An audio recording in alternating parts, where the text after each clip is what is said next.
આજે એક એવી ખેતની વાત કરીશું જેને રણ પ્રદેશની મુખ્ય વનસ્પતિ કહેવાય છે, જેને કેક્ટસ થોરના નામે ઓળખવામાં આવે છે. વિશ્વભરમાં વિવિધ આકાર અને કદના 2000 જાતના કેક્ટસ જોવા મળે છે, જેમાં ડ્રેગન ફ્રૂટ અને ગણેશા થોરના નામે ઓળખતા કેક્ટસની ખેતીમાં બમ્પર આવક થઈ શકે છે. વાવણીના 30 થી 40 વર્ષ સુધી તે ઉત્પાદન આપે છે. ગુજરાતમાં કચ્છ, સૌરાષ્ટ્ર, ઉત્તર ગુજરાત અને મધ્ય ગુજરાતમાં હજારો હેક્ટરમાં થાય છે.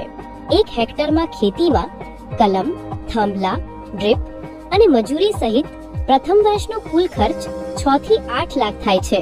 વાવણીના ત્રીજા વર્ષથી 1 હેક્ટરમાં 20 થી 30 ટન ઉત્પાદન મળે છે, જેમાં 18 થી 40 લાખ સુધીની વાર્ષિક આવક થાય છે. કેક્ટસ ડાયાબિટીસ, વજન ઘટાડવું, આંખ, હૃદય માટે સુપરફૂડ છે, જેની મોટા શહેરો સહિત વિદેશમાં નિકાસ કરવામાં આવે છે.